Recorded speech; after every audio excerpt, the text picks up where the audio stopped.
Deuxièmement, la semaine prochaine, je ne sais pas où nous pourrons nous voir, car cette salle sera prise, je crois, pour réfection et adaptation au cinéma, à laquelle elle appartient. Donc, je vais essayer de me renseigner si j'ai une salle tout à l'heure, à la récréation. Et puis si je ne le sais pas, je mettrai un papier sur la porte la semaine prochaine, de là où je serai. Alors ce sera peut-être une petite salle, mais comme la dernière fois, comme la prochaine fois, ce sera la dernière fois, vous viendrez peu nombreux, si bien qu'une petite salle suffira. De toute façon, on aura un... De toute façon, ah bah oui, oui, surtout que j'aurais sûrement pas fini. Et il faut que je finisse, parce que le cinéma... Enfin, je n'ose pas faire de gestes obscènes. Troisièmement, non, alors, on va continuer, mais dans l'enchaînement... Ah, qu'est-ce qui se passe? Dans l'enchaînement, je crois que Georges Comtesse souhaite faire une intervention. S'il est là, oui. T'es là? Oui. Je voudrais intervenir sur les quatre points que tu as soulevés la dernière fois concernant le nouveau roman, les quatre propositions sur le nouveau roman et leur correspondance possible, mais aussi problématique avec le cinéma. Les quatre propositions étant les suivantes, à savoir premièrement le regard optique, c'était un regard qui donnait à voir l'intolérable. Deuxièmement, qu'il y a une description optique d'un élément isolé qui finit par gommer cet élément. Troisièmement, qu'il y aurait chez Robbe-Grillet une subjectivité totale, qui serait le thème de son écriture.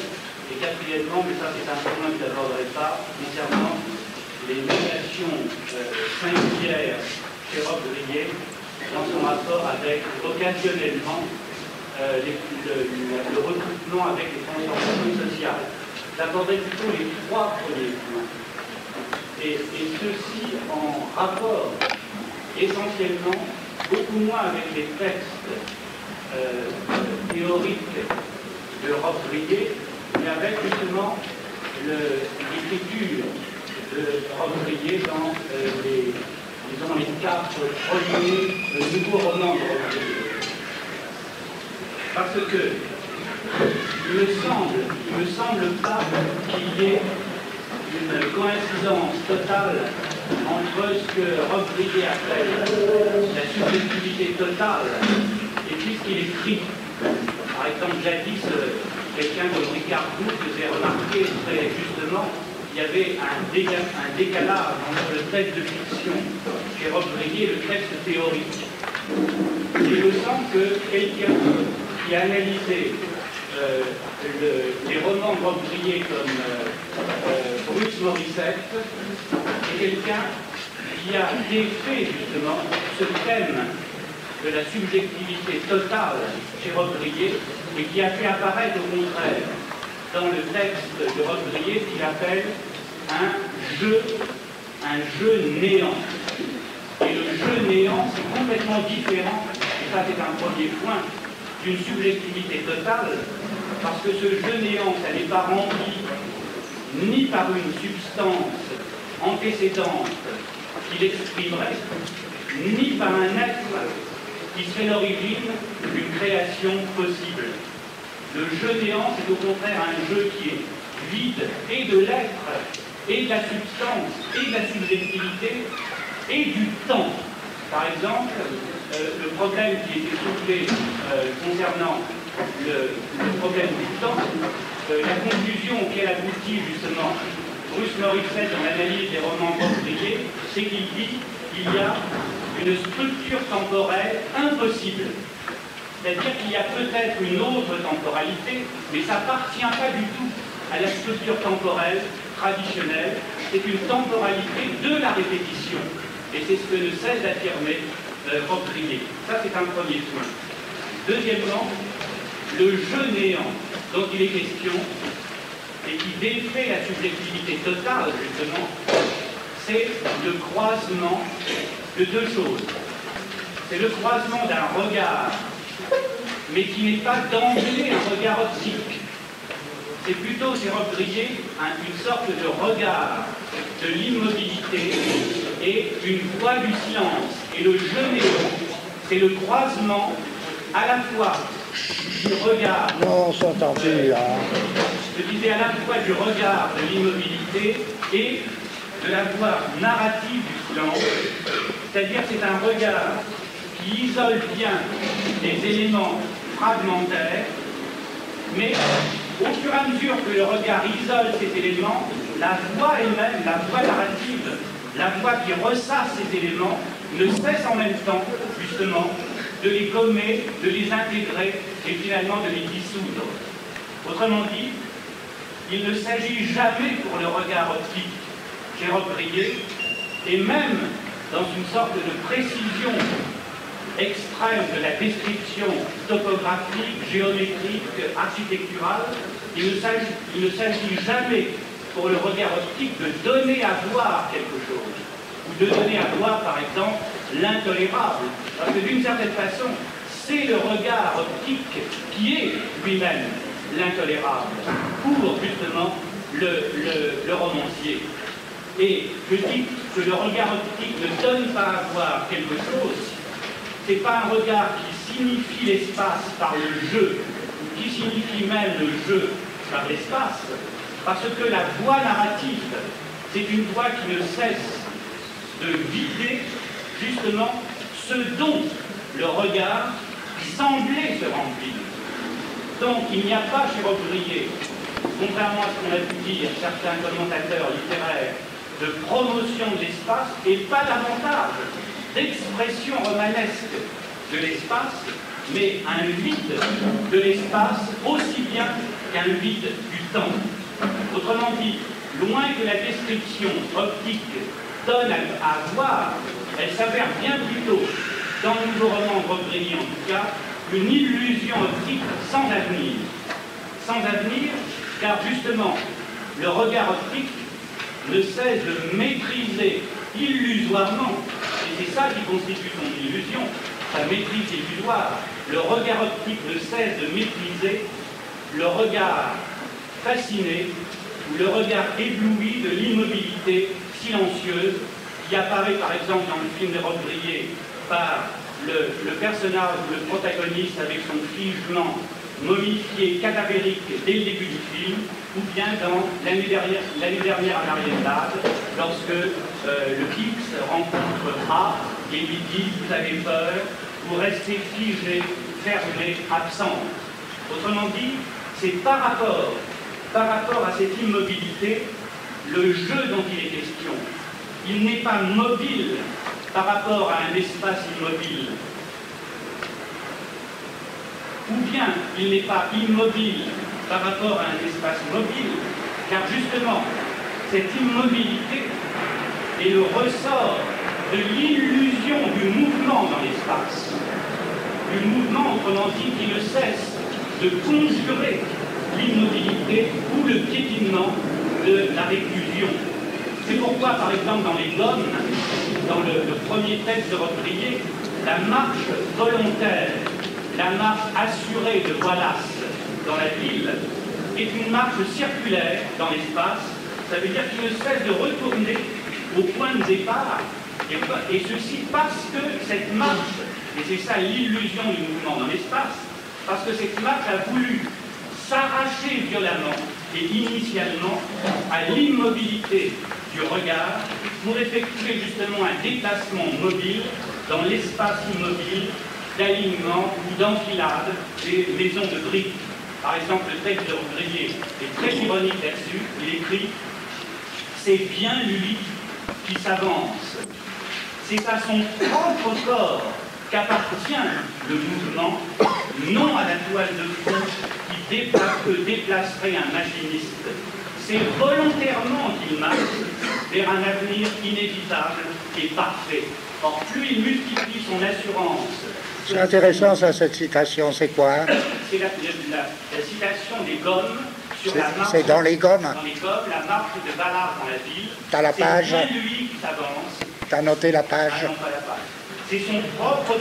C'est à son propre corps qu'appartient le mouvement. Or, justement, c'est ça. Si on pouvait parler de puissance du faux, c'est une puissance du faux extrêmement humoristique, puisqu'il fait semblant que c'est à lui ce mouvement, c'est à lui que ça appartient. Il a une marche assurée, or il revient précisément au point de départ, et c'est ça, justement, le problème de l'illusion du mouvement dans l'espace chez Robbe-Grillet. Autrement dit, l'espace, il est, dans les romans de Robbe-Grillet, soit le recours vain pour conjurer l'immobilité, par exemple les Gommes, soit qu'il y ait une sorte d'évaluation de la distance spatiale déconcertante qui rend justement le désir impossible, par exemple Mathias, la scène du café dans Le Voyeur. Aussi, justement, dans les romans, dans le nouveau roman, et en particulier celui de Robbe-Grillet, de plus en plus, le protagoniste qui semblait au début marcher dans Le Voyeur, dans les Gommes, etc., de plus en plus le protagoniste, plutôt que le personnage, on pourrait même dire le non fonctionnel à la limite, eh bien il rejoint l'immobilité, par exemple le jaloux qui étudie derrière ses lamelles, ou bien l'enfermé de l'espace exigu dans le labyrinthe, justement, dans la chambre. Je suis seul ici, à l'abri, dehors il pleut, et le fameux texte dans le labyrinthe. Autrement dit, il y a une immobilité chez Robbe-Grillet que donne à ressentir ces romans et qui défait deux choses. Premièrement, et l'illusion optique, l'illusion du regard optique, et deuxièmement, l'illusion d'un mouvement dans l'espace pour rejoindre quoi? La répétition d'un regard fasciné, ébloui, qui peut être même lui-même un montage ou un virage, qui opère peut-être également lui-même par un montage, par virage ou par saut, hein, la répétition donc d'un regard ébloui ou fasciné, qui semble, ce regard, avoir un objet. Je dis qu'il semble avoir un objet, et ça c'est la première phrase, le commencement romanesque de La Maison des Rendez-vous, qui est vraiment admirable en ce sens-là. Il écrit Robbe-Grillet: la chair des femmes a toujours occupé sans doute une grande place dans mes rêves. Autrement dit, le regard fasciné ou ébloui, il sans doute, dit-il, ça semble avoir un objet. Autrement dit, l'ambiguïté du sans doute fait intervenir à la fois l'incertitude humoristique du semblant d'objet dans la certitude ironique, justement, d'un objet possible. Et je terminerai en disant que finalement, l'espace décrit chez Robbe-Grillet, ou l'espace imaginaire, l'espace du fantasme, l'espace composé avec des bribes, l'espace perçu par exemple, ou un télescopage, ou un glissement d'espace perçu, une surimposition d'espace perçu, eh bien, soit l'espace décrit, soit l'espace imaginaire du fantasme, ne cesse à la fois de déformer et de différer l'espace romanesque comme espace labyrinthique de la répétition qu'il cherchera à effectuer avec Alain Resnais dans l'année dernière à Marienbad, l'espace labyrinthique de la répétition, c'est-à-dire la répétition du regard fasciné, ébloui de l'immobilité silencieuse, de sorte que l'espace du protagoniste, auquel on reste très souvent lorsqu'on parle des romans de Robbe-Grillet, eh bien, ne coïncide pas forcément, justement, avec l'espace romanesque du romancier. Il y a un décalage et certainement pas du tout une coïncidence. Toutefois, on peut dire, si la répétition se répète dans tout espace, et dans tout espace qui ne cesse d'excéder ou de déborder l'espace labyrinthique romanesque, cet espace labyrinthique lui-même, il diffère l'espace même de la répétition. c'est-à-dire l'espace du jeu du langage comme espace d'une différence qui fait qu'il y a quelque chose comme le regard qui se répète. Autrement dit, il y a un espace du langage ou un espace de jeu du langage qui amène, et je terminerai par une citation de Bruce Morissette, qui dit dans son analyse, qui nous paraît assez admirable des romans de Baudelaire, il dit que finalement, il n'y a même plus ni de jeu néant, ni même de île, au sens, par exemple, où Kafka a réintroduit le il et le on contre Joyce ou Proust, il n'y a même plus de jeu néant ou de île, mais il y a simplement le jeu et le il qui finissent par disparaître et se confondent justement dans un texte, dans le texte, qui cherche justement une coïncidence avec l'espace de jeu du langage. Ton intervention, moi, je la trouve très intéressante. Une question juste. Tu as fait allusion à des films en même temps.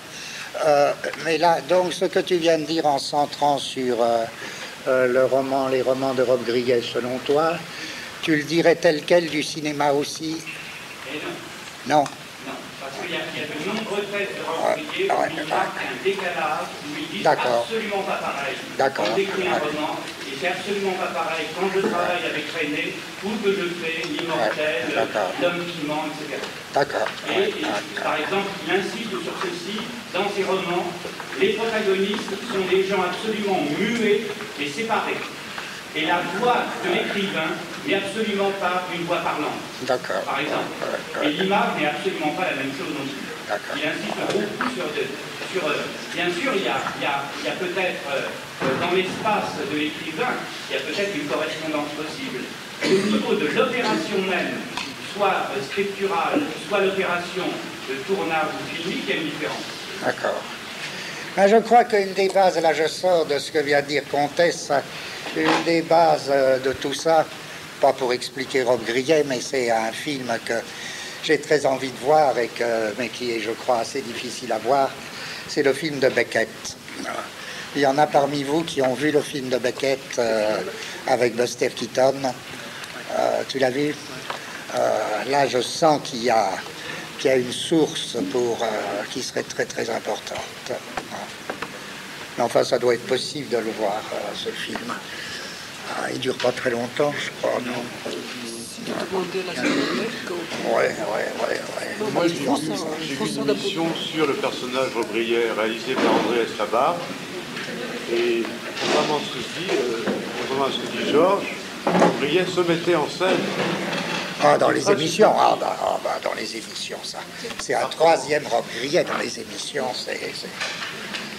Bon, et bien alors voilà, progressons. Il faut à tout prix arriver à la fin.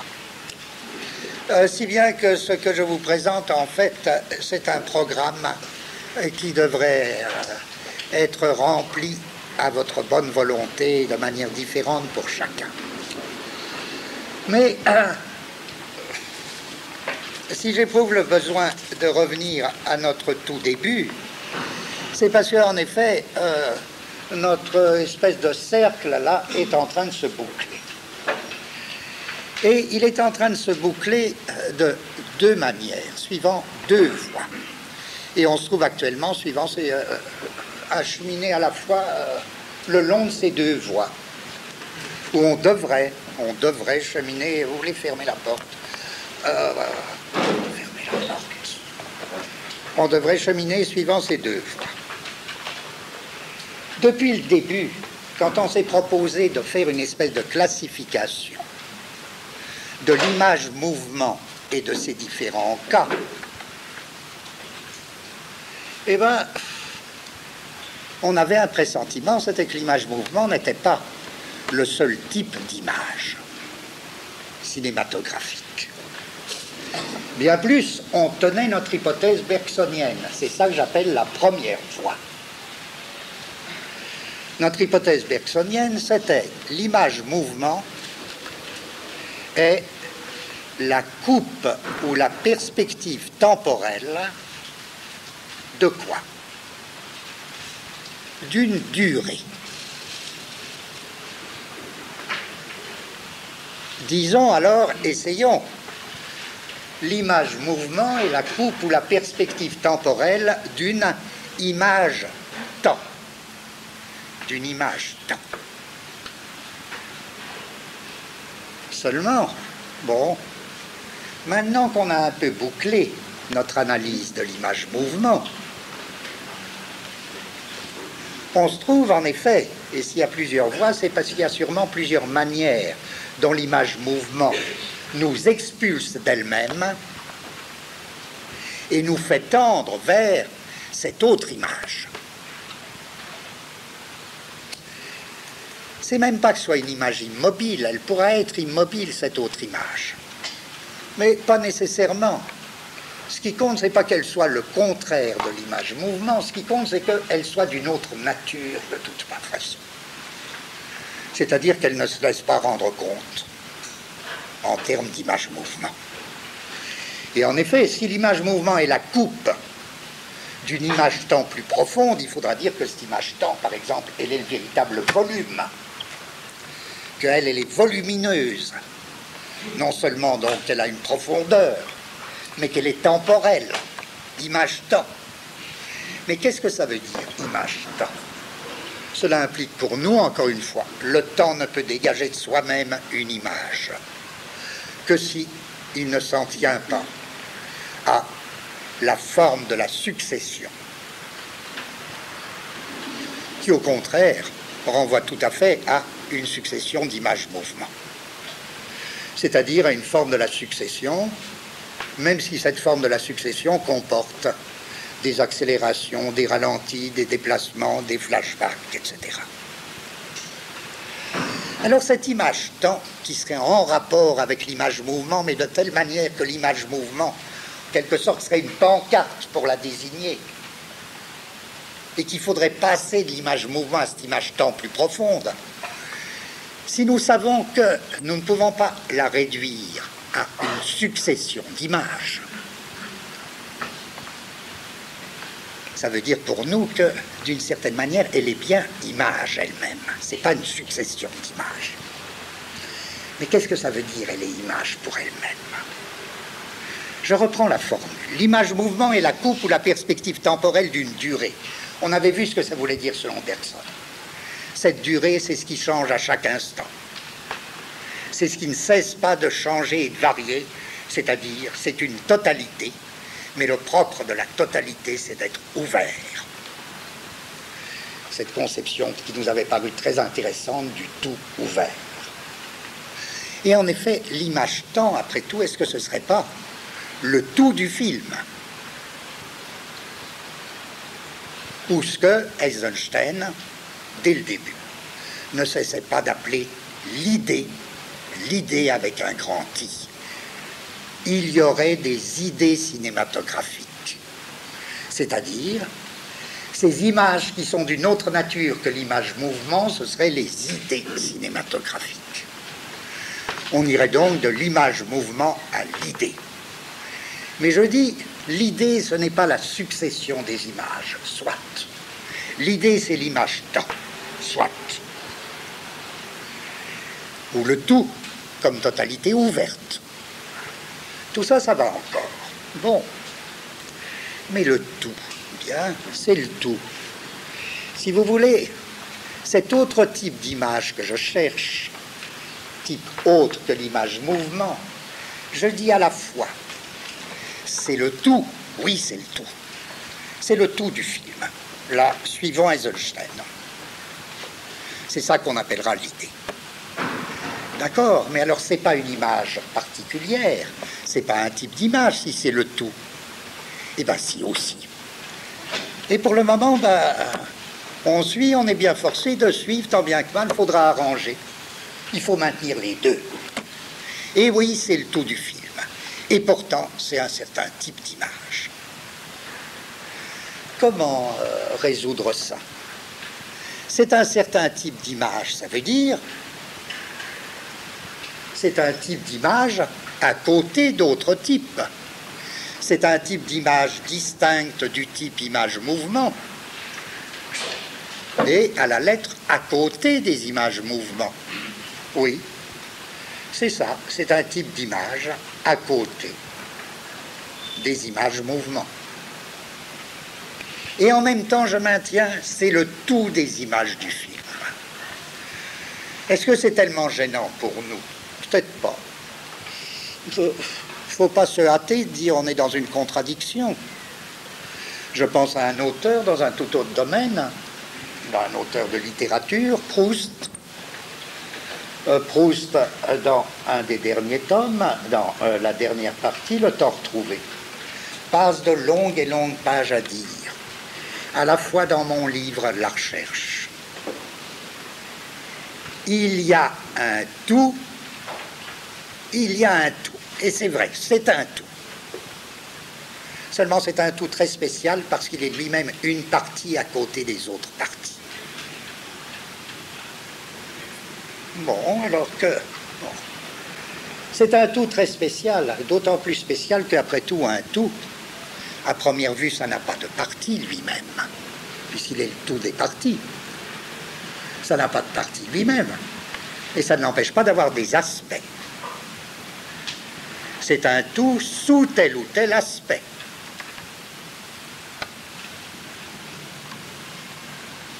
Et non seulement c'est un tout sous tel ou tel aspect, mais en même temps, il faut dire aussi qu'il est une partie à côté des autres parties. Bon, alors cherchons. Ben, on a vu une première direction là dans cette voie.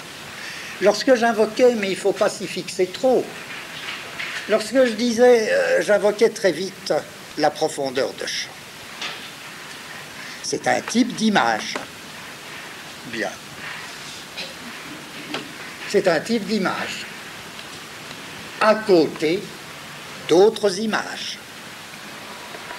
Chez Wells, par exemple, les images à profondeur de champ sont à côté d'images mouvement sans profondeur de champ. Et pourtant, d'une certaine manière, c'est vrai aussi que ces images à profondeur de champ ont une certaine vocation de totalisation ouverte, sont des tout ouverts sous tel ou tel aspect. Et il est vrai enfin que ces images à profondeur de champ nous ont paru très bizarrement avoir deux fonctions, par quoi elles sont fondamentalement des images temps, c'est-à-dire qu'elles ne se contentent pas d'introduire le volume dans l'image, mais elles introduisent une quatrième dimension qui est le temps, sous la double forme du temps. Le temps contraction, on l'a vu, et la forme qui paraît presque, l'aspect qui paraît presque le contraire, à savoir la nappe ou le circuit, le temps nappe ou circuit. Et il m'avait semblé que ça correspondait, mais tout à fait, aux deux formes principales de la mémoire bergsonienne, la mémoire contraction et la mémoire nappe ou circuit. Mais quand je dis il ne faut pas s'attacher trop à la profondeur de champ, parce que dire la profondeur de champ, eh ben, c'est ça l'image temps, non, ça peut être ça, mais il n'y a pas besoin de cette technique-là, bien plus. Il y a de très grands cinéastes qui ont affaire avec le temps et qui n'utilisent jamais ou presque jamais la profondeur de champ. Citons par exemple Fellini. Chez Visconti, son appréhension fondamentale du temps et de la temporalité cinématographique est indépendante de la profondeur de champ. Tout ça donc, il ne faut pas dire, pour avoir une image temps, il faut passer par la profondeur de champ. Non, on peut servir de la profondeur de champ pour obtenir soit des opérations de contraction du temps, qui livrent le temps, là, sous sa forme de contraction, soit des opérations de nappage ou de circuit. Bon, c'est possible, mais ce n'est pas nécessaire. Tout est ouvert. Simplement, il s'agit de quoi, alors? Lorsque vous voyez, je pose dans cette première voie, à ce premier niveau, un rapport que je peux présenter aussi bien comme étant le rapport image-mouvement, image-temps, que je peux présenter aussi comme étant image-mouvement, idée avec un grand I, c'est-à-dire tout. Il s'agit de quoi finalement? Ben, il s'agit de ce qui était pour nous le problème ultime. Et c'est bien de l'aborder à la fin, tout à fait à la fin de l'année, comme le problème qui était le nôtre depuis le début. À savoir, il s'agit évidemment, et c'est pour ça que je m'étais lancé dans ce sujet, il s'agit du rapport de l'image cinématographique avec la pensée. Et il s'agit de la question, est-ce que le cinéma est capable, même en droit, je ne cherche pas est-ce qu'il a réussi, est-ce qu'il est en droit de nous apporter une nouvelle façon de penser, c'est-à-dire, est-ce qu'il est en droit à la fois de nous présenter en tant que cinéma la pensée d'une nouvelle manière et du même coup, c'est inséparable, de nous faire penser d'une nouvelle manière. Est-ce qu'il y a un rapport spécifique de l'image cinéma avec la pensée? Bon. Or ça, c'était ça, en effet, notre problème. Et vous sentez que si je découvre un lien nécessaire entre une image mouvement et soit, je peux dire maintenant, soit l'image temps, soit l'idée cinématographique avec un grand I, qui est à la fois un tout du film, mais aussi un type d'image à côté des autres. Si je trouve ça, voilà, j'aurais réglé, moi en tout cas, la question de ce qu'il en est d'un rapport image cinématographique pensée. Et je pense là à un texte qui m'avait beaucoup frappé d'Alexandre Astruc. Là aussi à propos de la profondeur de champ, mais il faut évidemment l'affecter de relativité. C'est pas là tout ce que je viens de dire, c'est justement pour dire finalement profondeur de champ, c'est quelque chose, c'est une astuce technique très importante. Il ne faut pas s'en servir, évidemment, s'en servir arbitrairement, ça n'a pas de sens. Seuls ont le droit de s'en servir ceux qui ont quelque chose à en tirer de cette technique-là. Mais si on ne se sert pas de cette technique-là, il y en a plein d'autres. De toute manière, rien ne se réduit à un problème technique. Mais je pense à ce texte d'Alexandre Astruc quand il disait les images à profondeur de champ, telles qu'elles apparaissent chez Jean Renoir, par exemple avant Wells, et puis telles qu'elles seront portées par Wells à un certain niveau magistral, eh bien, ces images, elles ont beaucoup changé, dit-il, quant à la fonction de la pensée au cinéma. Et là, j'aime bien ce texte parce qu'il reste très mystérieux, il développe pas beaucoup. Il dit oui, avant, finalement, le rapport de l'image avec la pensée, si l'image cinéma agissait sur la pensée, c'était sous la forme de la métaphore. Et en effet, les premiers types de cinéma, je pense au texte de Epstein, quand il pose la question quel rapport il y a entre le cinéma et la pensée, il tourne toujours autour de l'idée que ce rapport, c'est que le cinéma lance une pensée extrêmement puissante de type métaphorique. Et il dit, Astruc dit, avec la profondeur de champ, la pensée cesse de fonctionner comme métaphore par rapport au cinéma. Elle devient, et là ça devient assez mystérieux, mais le texte est très beau, elle devient théorème. Elle devient théorème, on passe d'un statut de la pensée à... Et qu'est-ce qu'il veut dire? Là, on ne sait pas très bien, parce qu'il explique, il dit, voilà, l'impression que donne la profondeur de champ, c'est quoi? C'est comme si, dit-il, et il parle là de certaines images à profondeur de champ de Renoir, c'est comme si la caméra s'enfonçait comme un chasse-neige. C'est comme si la caméra s'enfonçait comme un chasse-neige et dès lors, des deux côtés, à droite et à gauche, chassait quelque chose. Quoi, chassait? Ce qui a cessé de valoir dans l'image, une espèce d'avancée temporelle, vous voyez, c'est ça qui est déjà très intéressant, une espèce d'avancée temporelle où progressivement à mesure qu'on croirait que la caméra s'enfonce, elle chasse à droite et à gauche sur les deux bords de l'écran. Il y a une image bien postérieure au texte d'Astruc, mais que je trouve très belle dans le film de Fassbinder. Quel film, mon Dieu, Lily Marlène, c'est ça? Ça s'appelle comme ça? Comment ça s'appelle? Lily Marlène. Il y a, pour ceux qui l'ont vu, je dis vite pour que vous compreniez, c'est une illustration même de ce qu'Alexandre Astruc appelle l'opération Chasse-Neige.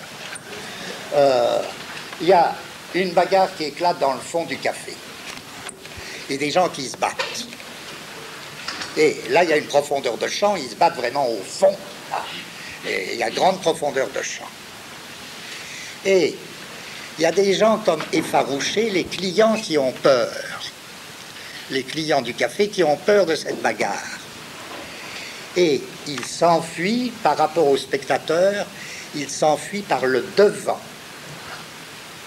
par le premier plan, par l'avant-plan. Vous voyez, si bien qu'on a l'impression qu'on est exactement dans la situation de quelqu'un qui entrerait dans le café et qui est repoussé par les types qui en sortent, apeurés, pendant que la bagarre se déroule dans le fond.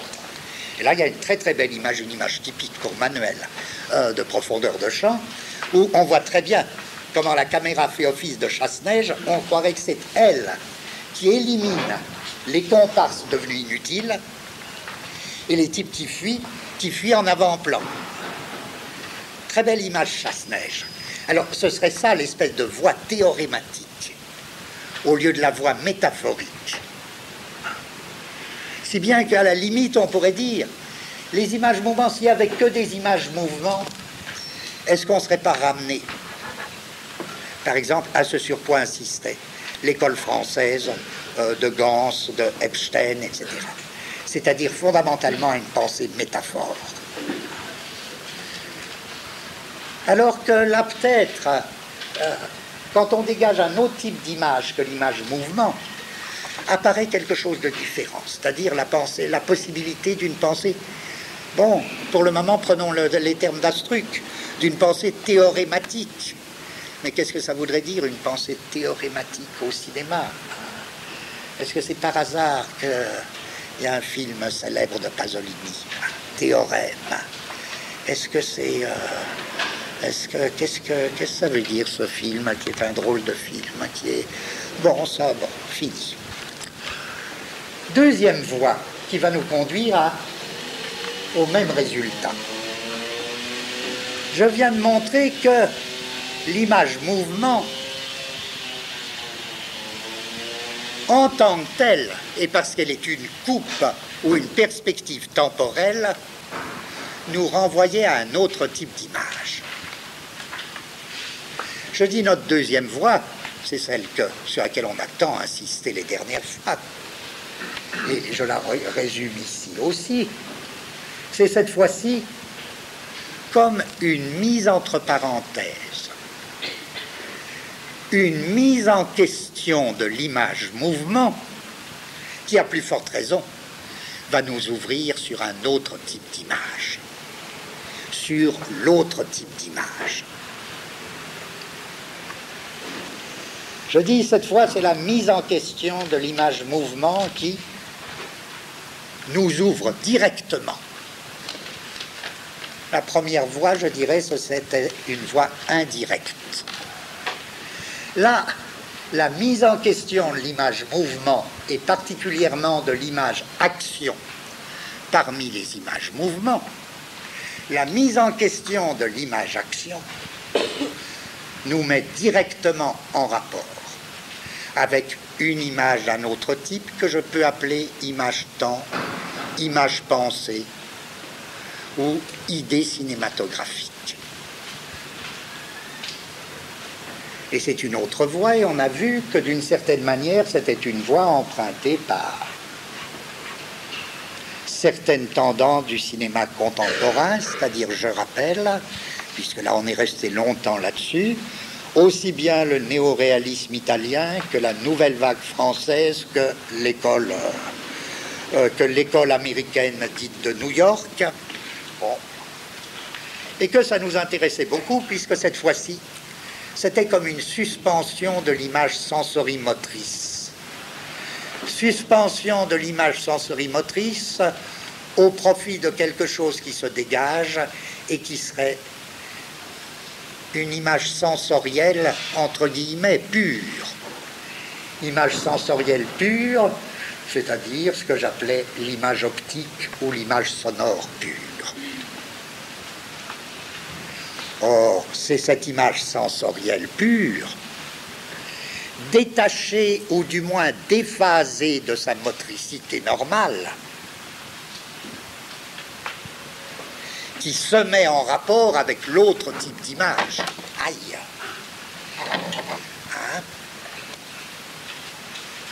Si bien qu'à ce niveau, cet autre type, j'attends maintenant, puisque si vous reprenez notre hypothèse, qu'elle soit bonne ou mauvaise, on n'en est plus là. S'il est vrai que l'image optique pure, c'est-à-dire ce que j'appelle maintenant, il n'y a pas de raison de donner un tel privilège à l'optique, ça vaut aussi pour le sonore, à partir du moment où il y a synchrone. Ça vaut aussi ce que n'avait pas le néoréalisme italien, par parenthèse. Il y a donc eu des progrès techniques là aussi, mais ça nous est égal. Si l'image sensorielle pure a coupé, je dis coupé par commodité, hein, vous mettez les nuances, hein, a coupé son prolongement moteur classique, traditionnel, et bien, dès lors, elle est de nature à nous mettre directement en rapport avec l'autre type d'image, toujours, que nous sommes en train de chercher, et que nous appelons image-temps, image-pensée, et qui est à la fois, encore une fois, un type d'image particulier, et en même temps, le tout des images du film. Le tout sous tel ou tel aspect. Et c'est bien parce que c'est toujours le tout du film sous tel ou tel aspect que je pourrais dire c'est à la fois le tout, ah mais attention, c'est aussi un type d'image spéciale à côté des autres. Et qu'est-ce que ça voudra dire? Eh bien, ça voudra dire, donc j'en suis là, et c'est là que commence le nouveau de ce que j'ai à dire. Eh bien oui, il faut, puisque nos images optiques, sonores, sensorielles pures ne sont plus en rapport avec la motricité traditionnelle. Motricité traditionnelle, c'est l'image-action telle qu'on l'a vue dans les formes SAS ou ASA. Puisque l'image sensorielle dite pure n'est plus en rapport avec l'image mouvement, elle entre en rapport, ou elle va pouvoir, ça va être sa puissance, d'entrer en rapport et de nous faire entrer en rapport avec l'autre type d'image. Bon, c'est-à-dire, encore une fois, avec le tout. Mais ce tout, c'est aussi une partie. J'appellerais ça ce tout, ces tout, ces aspects de tout, qui sont aussi une partie à côté des autres, c'est-à-dire, encore une fois, cet autre type d'image que l'image mouvement. Vous me permettez de l'appeler mode. Mode. Pourquoi ce mot de mode? Parce que mode est là un terme commode pour désigner le terme ultime de cet autre type d'image dont on a vu que ce terme ultime c'était la pensée. Je dirais qu'il y a autant de modes de la pensée qu'il y a d'aspects du tout ou d'images particulières d'un autre type que l'image mouvement. Donc le rôle, c'est abstrait, mais je crois que là, cet abstrait-là vous permet peut-être mieux de suivre ce que je vais avoir à dire. Je dis juste que les images sensorielles pures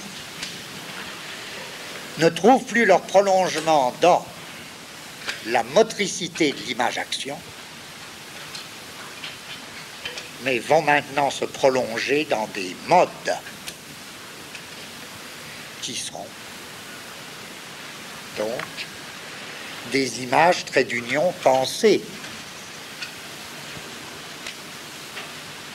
Et peut-être qu'il y aura beaucoup de modes, mais ils auront en commun ces modes, d'être des modes de la pensée. D'où ma question. Avec quoi l'image sensorielle pure, dont j'ai fait l'hypothèse, dont j'ai essayé de fonder l'hypothèse toutes les séances précédentes, avec quoi, avec quels modes principaux l'image sensorielle pure est-elle en rapport? Eh bien, je crois que jusqu'à maintenant, et ma liste n'est évidemment pas exhaustive, elle est en rapport avec 4 grands modes.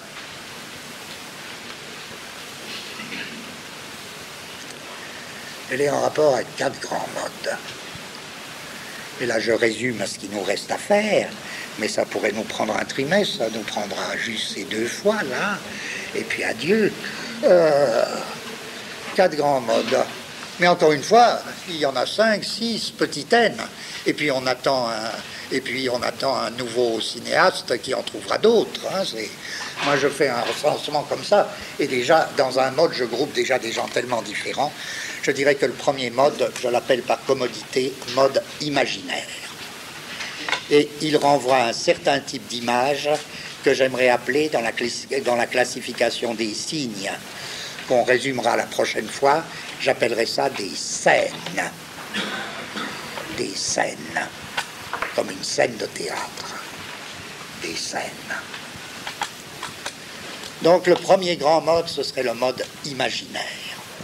Et si je veux à développer particulièrement, je prendrai, dans mon cas, mais je prendrai Fellini. Bon, ça ce serait un mode. Deuxième mode. Ce serait très différent. Je l'appellerais mode didactique. Et cette fois-ci, l'image sensorielle pure ne serait plus en rapport avec des scènes, c'est-à-dire des modes imaginaires, mais avec des modes de pensée très particuliers qu'on peut appeler, en effet, c'est un terme commode, didactique. Et ça, ce serait qui? J'y mettrais, quitte à justifier un tout petit peu plus tard, j'y mettrais principalement le dernier Rossellini, le Rossellini de Socrate, de la prise de pouvoir, etc. Et, pour des raisons que j'essaierai de dire, j'y mettrais Straube.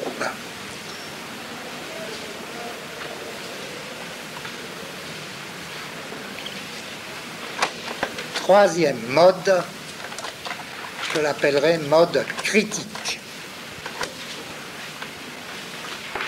Et cette fois-ci, l'image sensorielle pure se met et nous met en rapport fondamental avec la pensée conçue comme activité positive critique et non plus comme activité didactique. Et cette espèce de criticisme positif, là je me sens plus sûr de moi, je n'y verrai qu'un exemple, mais un exemple très important, à savoir Godard.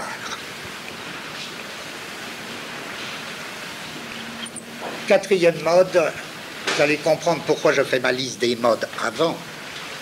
Quatrième mode, je l'appellerai d'un nom compliqué, philosophique, mode transcendantal. Et cette fois-ci, c'est le mode qui correspond au cas suivant. L'image sensorielle pure se met et nous met en rapport direct avec des images temps comme mode de la pensée. C'est-à-dire avec un temps qui est le temps non pas des choses, mais le temps de la pensée. Car, bizarrement, enfin pas bizarrement, la pensée prend du temps. Je veux dire, la pensée n'a pas pour élément l'éternel. Et l'idée du temps comme mode de la pensée me paraît un des problèmes les plus fondamentaux qui peut être commun au cinéma et à la philosophie.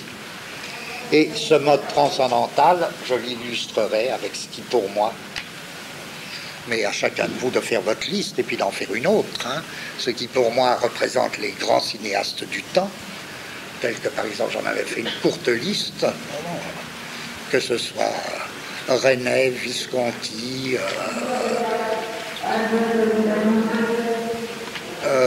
Pierre Perrault au Canada, qui se distingue, là pour reprendre des termes de Comtesse, par une structure du temps dont on ne peut plus dire c'est le temps ordinaire, par des structures de temps, par des structures temporelles éminemment paradoxales. Éminemment paradoxales de quel point de vue? Parce que c'est vraiment le temps comme mode de la pensée. Bien.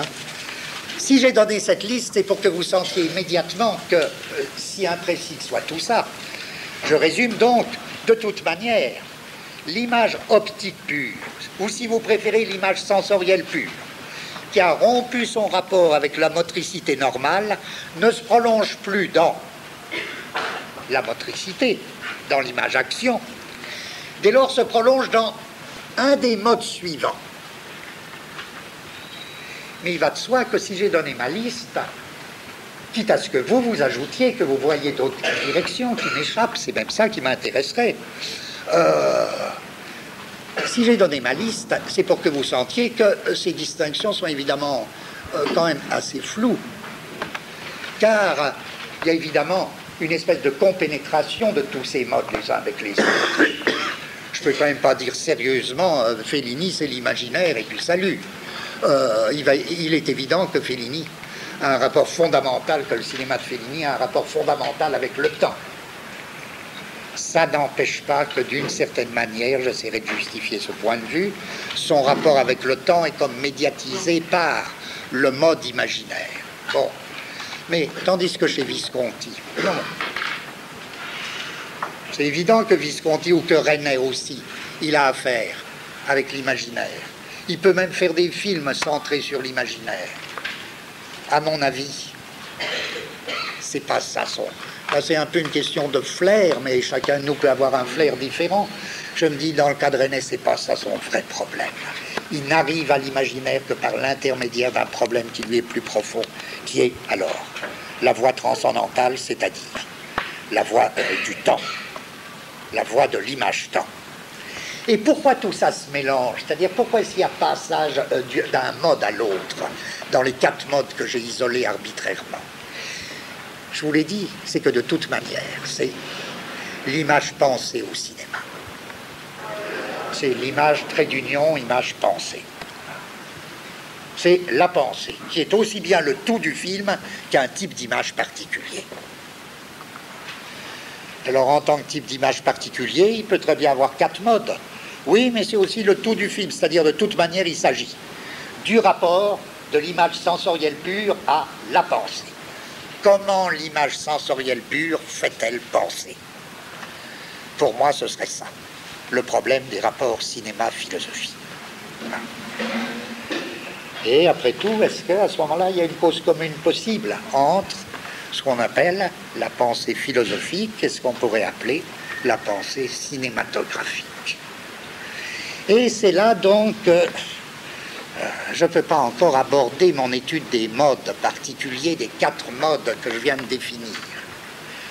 Car ce que j'insiste sur ceci, si je les appelle des modes, c'est parce qu'ils ont bien une racine ou une substance commune, à savoir la pensée.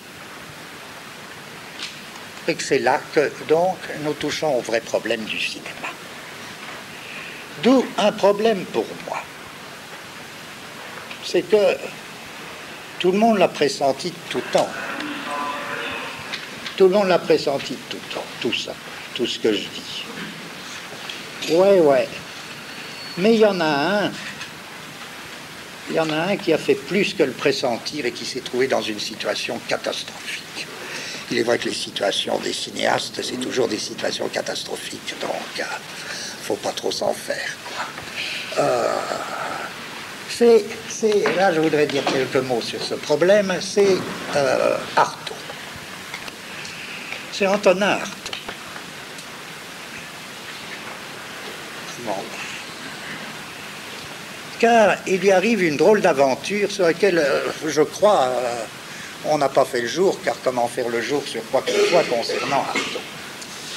Artaud pense, à tort ou à raison, avoir des idées sur le cinéma et comment faire un film. Il a fait lui-même des scénarios. Des scénarios. Hein? Il en a fait. Il se trouve que là a été tourné dans des conditions qui restent pour moi obscures. Je ne sais pas si l'état des textes, il y a sûrement des textes que je ne connais pas, il faudrait demander à l'éditrice d'Artaud. Enfin, tel que je vois les choses, c'est une vraie bouillie. Il fait son scénario, le seul film qui fut exécuté, c'est La Coquille et le clergyman. Bon.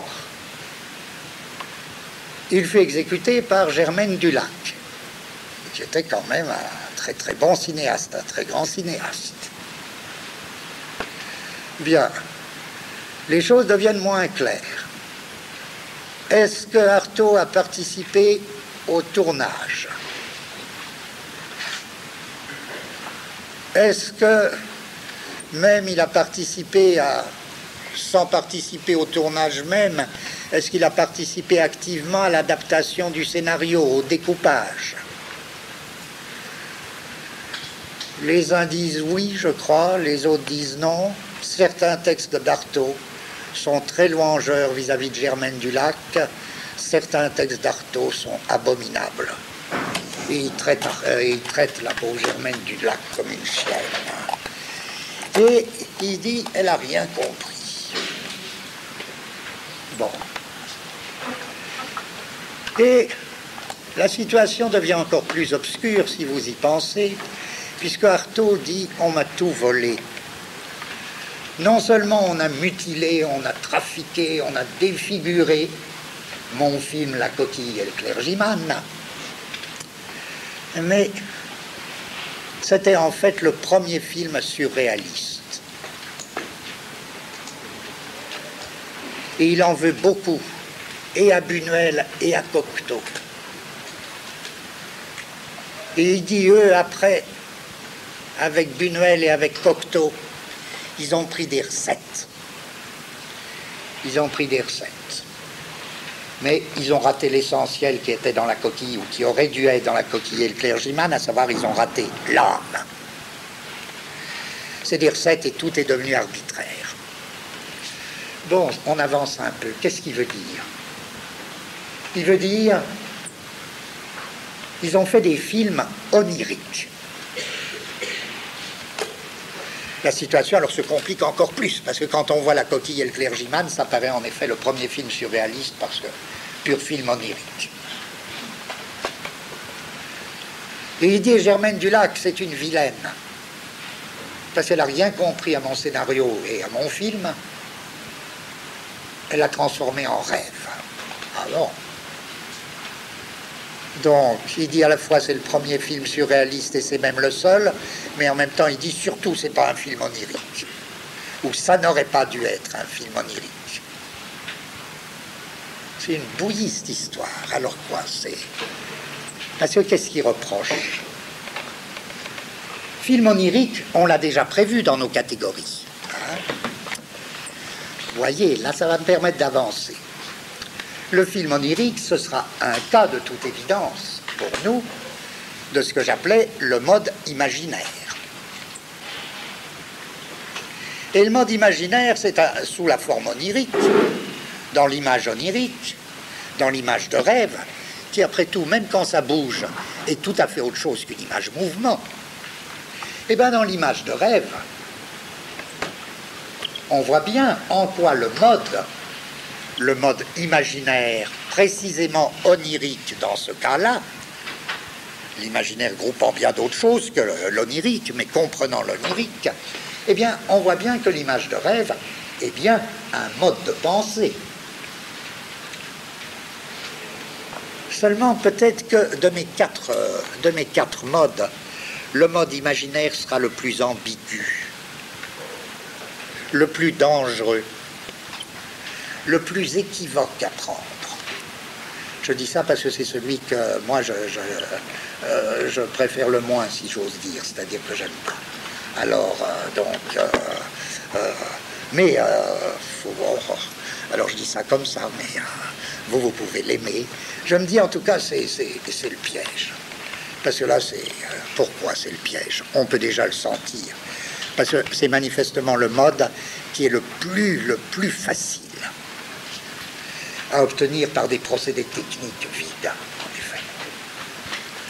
Et c'est pas par hasard que, au début du cinéma, là, quand ils s'ébrouent encore dans la joie, quand ils sont vraiment là comme de jeunes hommes qui découvrent tout, et ils ont raison, ils disent, mais le rapport du cinéma et de la pensée, c'est pas difficile. C'est que le cinéma nous ouvre le rêve. Et la pensée cinématographique, il l'assimile explicitement, vous voyez par exemple les textes de Jean Epstein, il l'assimile explicitement au travail du rêve.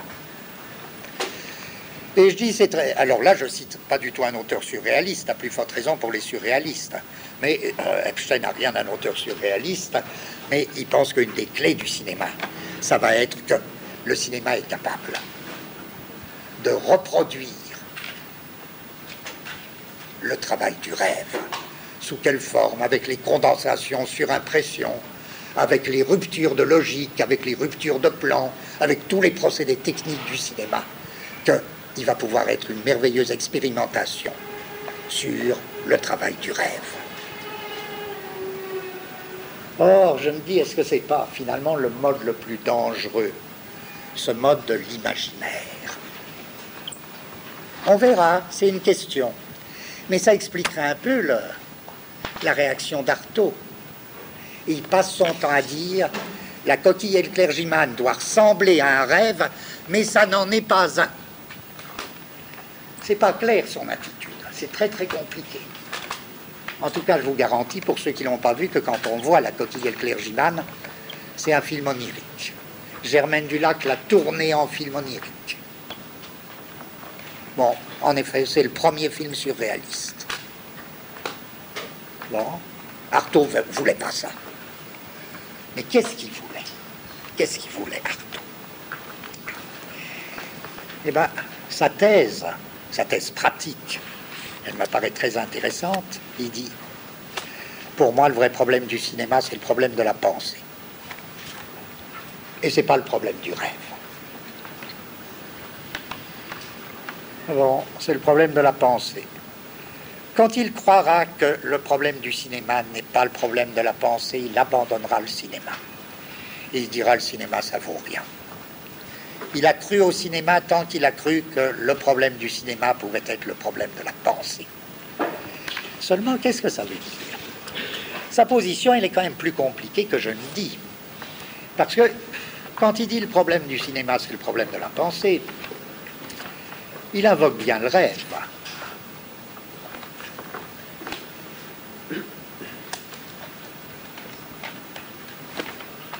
Et il le récuse en même temps, à la fois.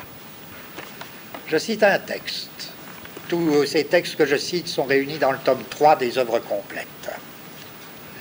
Ce scénario, La coquille et le clergyman, n'est pas la reproduction d'un rêve et ne doit pas être considéré comme tel. Je ne chercherai pas à en excuser l'incohérence apparente par l'échappatoire facile des rêves.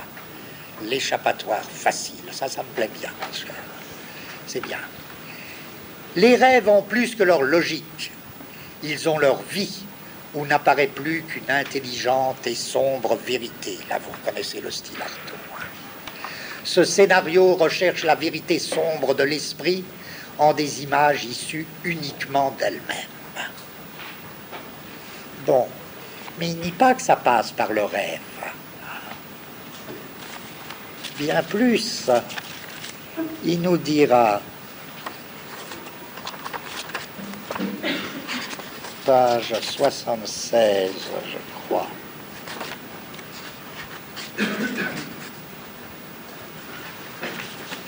Ce scénario, toujours à propos de la coquille et le clergyman, Ce scénario peut ressembler, il ne le nie pas, donc déjà le scénario, ce scénario peut ressembler et s'apparenter à la mécanique d'un rêve, c'est-à-dire au travail du rêve, à ce que les psychanalystes appellent le travail du rêve. Ce scénario peut ressembler et s'apparenter à la mécanique d'un rêve sans être vraiment un rêve lui-même. Voyez sa situation, il est comme englué dans une drôle de position. C'est dire à quel point il restitue le travail pur de la pensée. Si j'essaie de décrire sa position avec toute son ambiguïté, c'est... Voilà. L'importance et le rapport de l'image cinématographique avec la pensée. Et bien entendu, le rêve, c'est un mode de la pensée. Donc, le rapport de l'image cinématographique avec la pensée empruntera l'allure, empruntera à certains égards le mode onirique, mais ce sera plus une apparence qu'un dernier mot. Position compliquée. Et moi je crois que tous ceux qui se sont lancés dans un cinéma de l'imaginaire se sont trouvés dans cette bouse-là, d'être comme dans cette espèce de glu, de savoir que le but était ailleurs et d'être tellement pris par leur truc de l'imaginaire qu'ils patouillaient là-dedans et qu'ils ne pourraient pas s'en sortir. Si bien que de mes 4 voix, la voix de l'imaginaire serait la seule voix vraiment louche. Alors à votre choix, dès lors ce serait la meilleure ou bien ce serait la moins intéressante. Mais enfin tout ça c'est comme ça, je vous dis ça parce que mais j'y tiens pas du tout. Mais alors continuons. Qu'est-ce qu'il voulait Artaud dans cette extrême complexité de situation? Vous voyez, c'est compliqué ça. C'est pour ça que j'ai tenu à développer tout ça pour pas là dire des choses hâtives. Eh bien, c'est une drôle d'histoire, parce que qu'est-ce qu'il veut? À mon avis, dans ces textes, on trouve des formulations qui, à mon avis, ne seront pas remarquées sur le moment.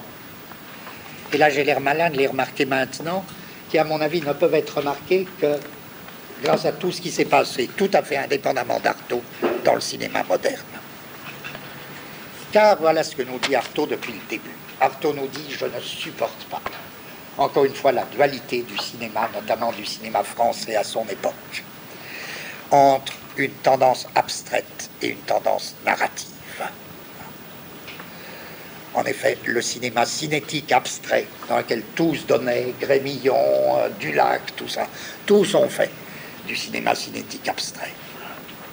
Ils y ont vu une espèce de recherche sur les rythmes visuels, de pures études de rythmes visuels. Et puis le cinéma narratif, Artaud dit non, il faut trouver autre chose, sinon le cinéma va crever. Il crèvera soit de platitude, soit d'abstraction. Bon. Mais qu'est-ce que c'est sa solution à lui? Voilà. Sa solution à lui, c'est, première citation. Le cinéma narratif, c'est quoi? C'est un cinéma, dit-il, à texte. Bon, à texte, où le texte compte. D'accord, le texte compte, c'est-à-dire le texte préétabli. C'est un cinéma à intrigue. En d'autres termes, c'est ce qu'on a décrit, nous, sous le nom de cinéma de l'image-action. SAS ou ASA. C'est un cinéma qui raconte une histoire. C'est du cinéma narratif. Je ne dis pas qu'il s'épuise dans la narration, on a vu la beauté de ce cinéma, et c'est du cinéma narratif, le cinéma de l'image-action. C'est l'image qu'on appelait l'image sensorimotrice. C'est exactement le statut de l'image sensorimotrice.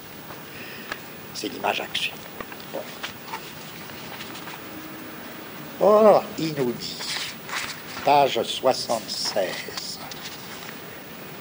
oh là là, toutes mes citations sont fausses. Non, page 22, j'espère. Voilà le texte qui me va. Il dit, voilà donc tout ce que je ne veux pas. Et je cite, On en est à rechercher un film. On en est à rechercher un film à situation purement visuelle et dont le drame découlerait d'un heurt fait pour les yeux, puisé, si l'on ose dire, dans la substance même du regard, et ne proviendrait pas de circonlocution psychologique d'essence discursive, et qui ne serait que du texte visuellement traduit. Ça, je trouve ce texte très très bon. Comprenez, parce que on en est à rechercher un film à situation purement visuelle. Ça ne veut pas dire des visions abstraites. Le contexte est formel, puisque le contexte vient de dénoncer le cinéma cinétique abstrait. Il ne s'agit pas de mouvement visuel pur.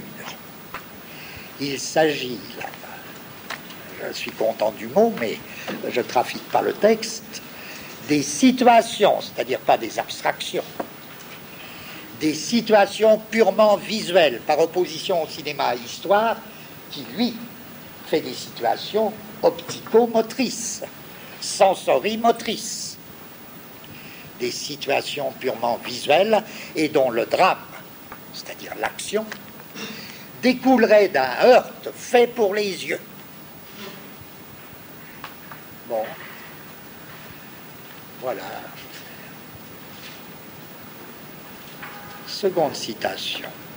Et c'est là qu'il ajoute: ce ne serait pas la reproduction d'un rêve et ça ne doit pas être considéré comme tel. Je dis situation purement visuelle. Bon. Mais il nous dit un drame en découlerait, seulement un drame qui serait plus du tout le drame des narrations ou le drame des actions. Ce serait un autre drame. Alors cherchons qu'est-ce que ce serait. Est-ce qu'il y a un autre texte où il précise? Oui. Page 76. Voilà que Artaud nous dit: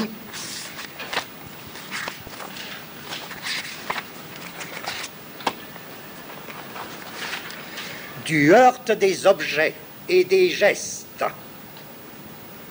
On retrouve le même mot, le heurt. Du heurt des objets et des gestes se déduisent de véritables situations psychiques.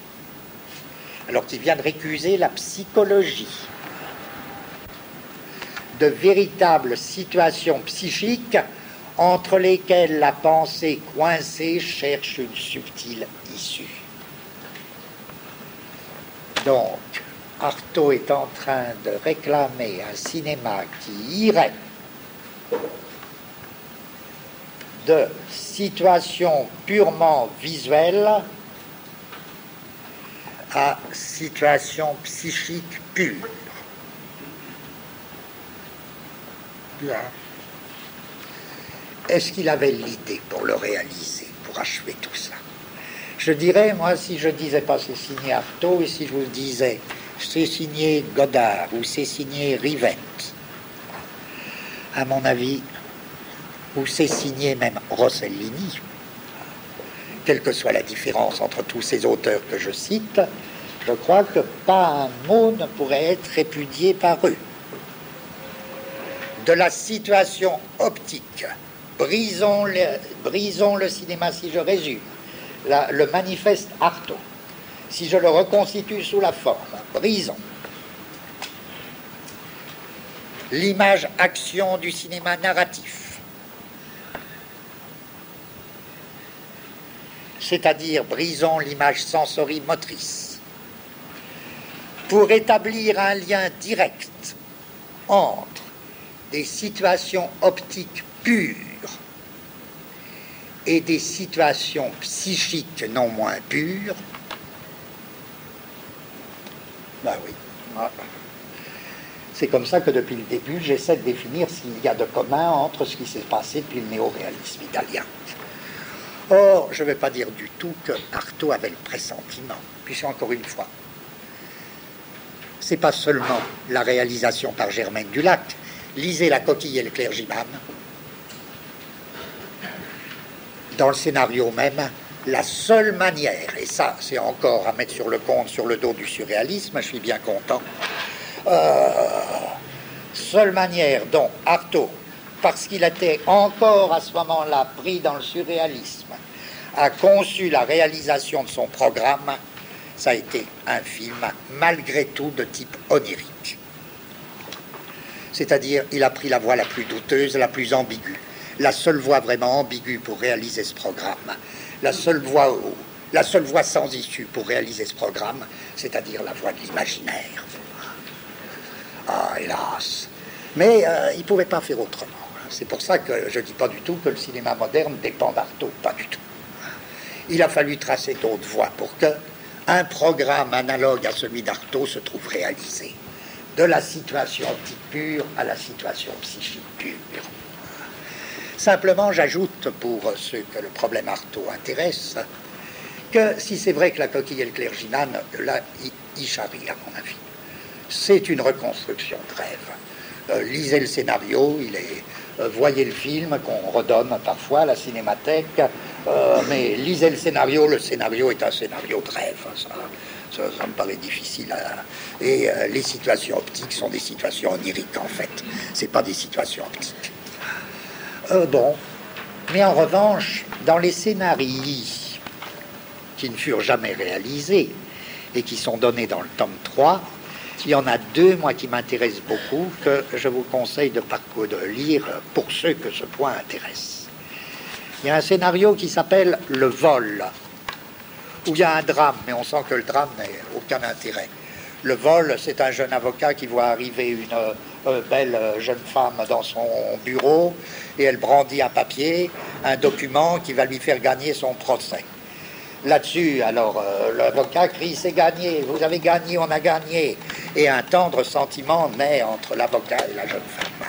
Là-dessus, une créature fourbe, qu'on voit tout de suite que c'est un fourbe, sous un prétexte, pénètre dans le bureau de l'avocat et s'empare du document.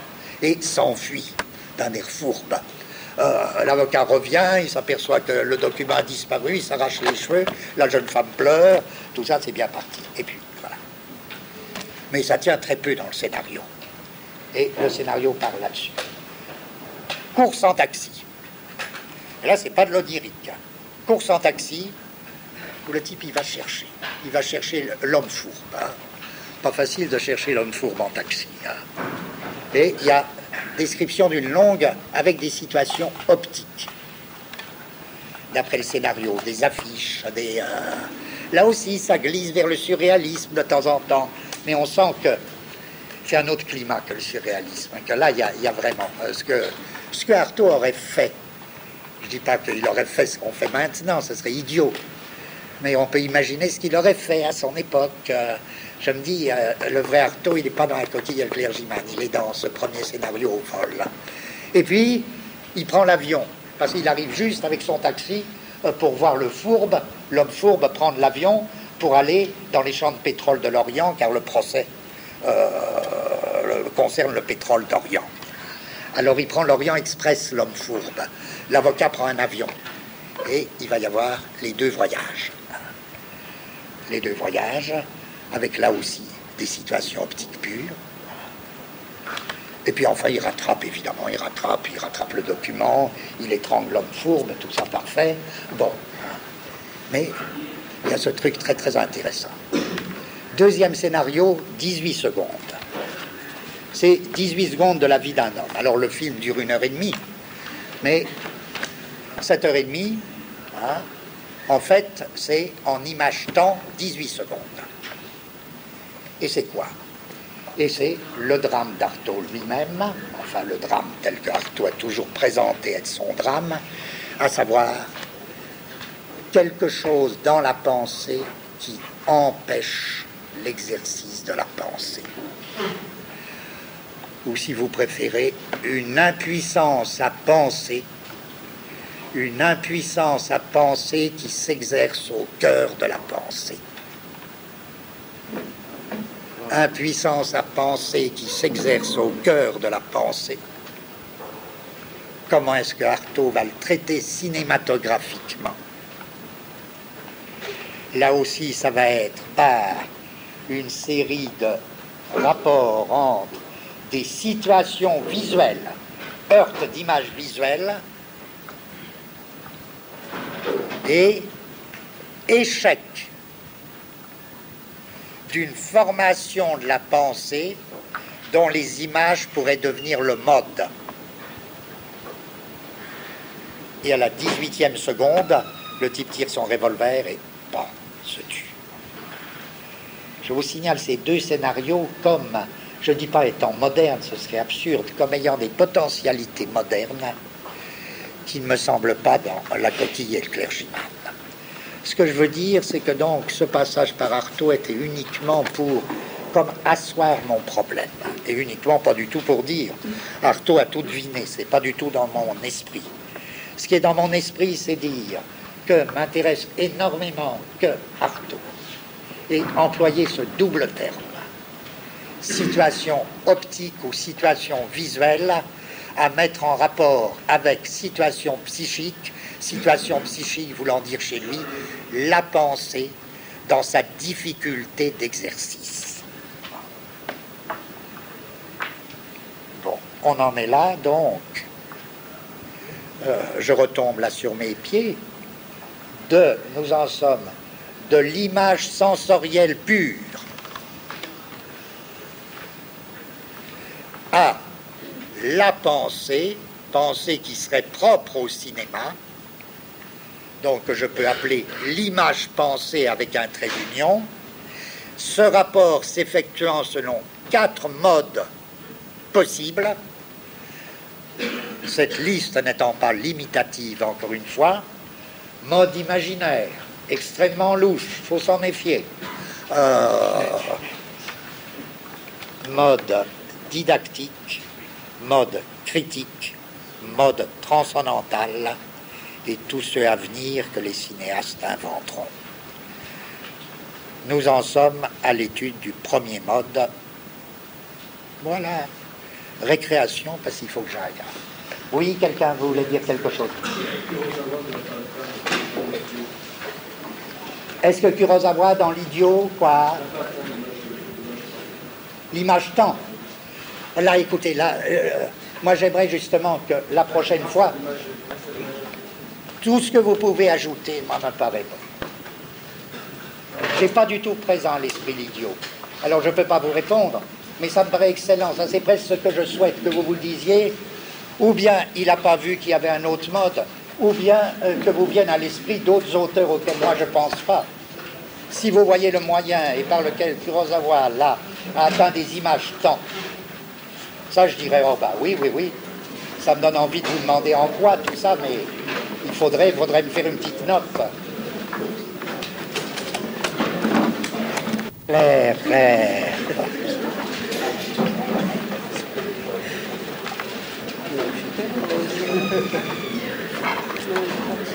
Mais après tout, peut-être que les 4 modes ratent, hein.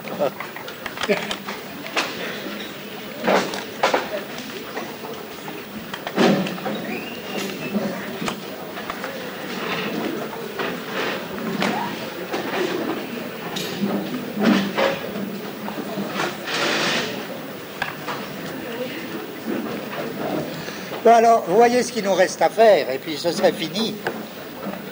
Ce serait un examen des 4 modes. Et ces 4 modes, c'est donc des modes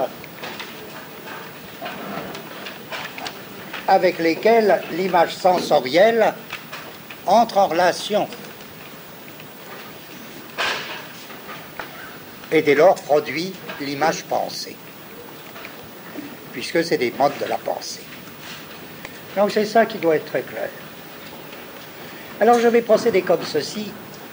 Je ne vais m'étendre que sur le mauvais mode, le premier. Et les autres, ça ira très vite puisqu'ils sont bons. Parce que je voudrais dire, parce que le premier mode, il est quand même, je retire mauvais, c'est pas mauvais, c'est formidable. Donc, en tout cas, il est très compliqué. Chacun des modes groupe déjà des choses très très différentes, des sous-modes. Donc vous voyez, pour faire notre tableau des signes, comme je voudrais le faire la prochaine fois, faire notre classification des signes, qui sera notre grande conclusion. On va avoir une série de signes, alors on n'en sera pas comme le pauvre Kant avec 12 catégories, on va en avoir 80, nous. Ah, bon, je dis le mode imaginaire, c'était vraiment un mot commode, parce que là-dessous, je groupe des choses extrêmement différentes. Je dirais,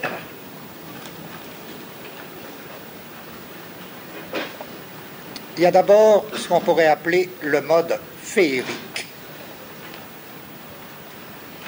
Un mode féerique, je pense à qui? Un mode féerique à la Sica. Et pourquoi je tiens à revenir sur De Sica? Du type, ce serait Miracle à Milan. C'est parce que devant des féeries du type Miracle à Milan, beaucoup de critiques ont dit « Oh, c'est la fuite devant les vraies exigences du néo-réalisme, où pourtant Sica avait été tellement important. » Vous comprenez que nous, on a un fil qui nous permet de dire rien du tout.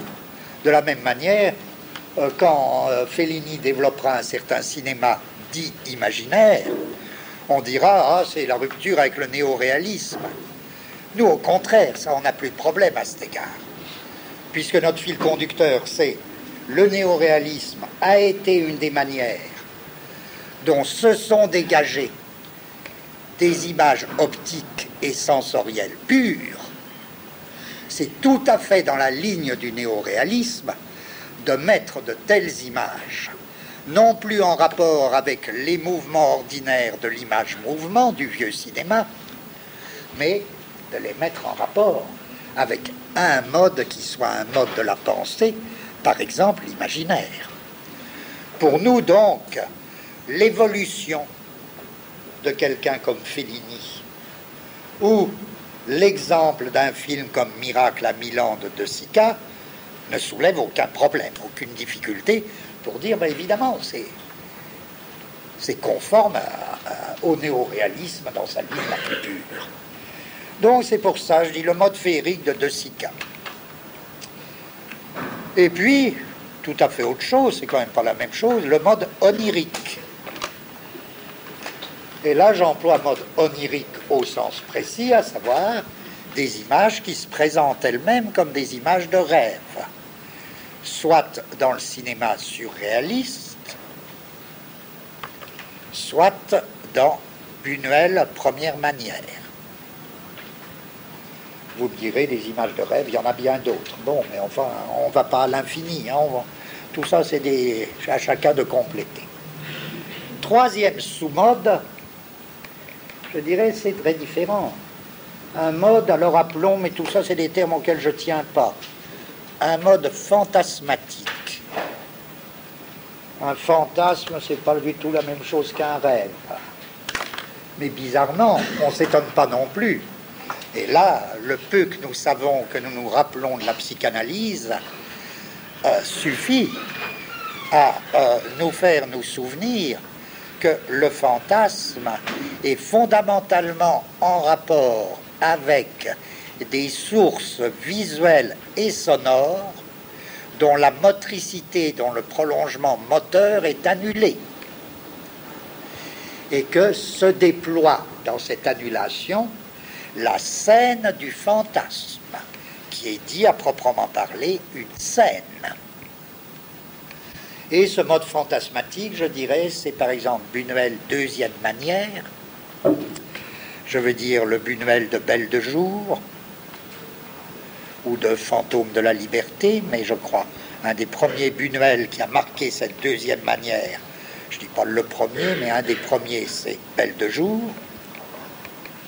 Bon, nous nous trouvons donc avec le mode fantasmatique, mettons dans Buñuel Deuxième manière, avec notamment les structures répétitives auxquelles Comtesse faisait allusion pour Rob Grillet, et aussi, je crois qu'il y a d'ailleurs des points communs même entre les deux, et aussi devant un cinéma comme celui de Rob Grillet lui-même. J'accepte donc Marienbad, que je ne considère pas comme un film de Rob Grillet tout seul. Quatrième sous-mode, c'est pour vous faire sentir la richesse. Je dirais c'est un mode théâtral, mais théâtral proprement cinématographique. Je prétends là pas du tout la reposer une centième fois la question des rapports théâtre-cinéma. Je fais allusion à l'emploi de ce qu'on pourrait appeler le petit théâtre au cinéma. Et l'emploi du petit théâtre ou d'un théâtre de chambre au cinéma, c'est signé, avant tout, c'est signé Renoir. Et la référence du cinéma au petit théâtre a toujours été pour Renoir une référence fondamentale et intrinsèquement cinématographique. Il a consacré un film célèbre à cette question, à savoir Le Carrosse d'or. Mais dans tout Renoir, et notamment dans La Règle du jeu, je prends La Règle du jeu comme cas le plus connu, vous avez cette référence du film au petit théâtre dans la scène fameuse de La Règle du jeu, où les invités jouent l'espèce de comédie lugubre. Bien, une espèce de théâtre de chambre ou de référence au théâtre. Alors que sur d'autres modes, mais il se rappelle Renoir, sur d'autres modes, vous trouvez par exemple la référence en effet au petit théâtre dans Paris nous appartient de Rivette, dans l'année dernière à Marienbad avec la représentation dans l'hôtel, que vous retrouvez très fréquemment. Mais s'il fallait l'analyser, ce sous-mode de théâtre de chambre, je dirais, c'est chez Renoir qu'il faudrait, c'est dans l'œuvre de Renoir qu'il faudrait faire porter l'analyse. Bien que beaucoup d'autres auteurs présentent aussi ce sous-mode.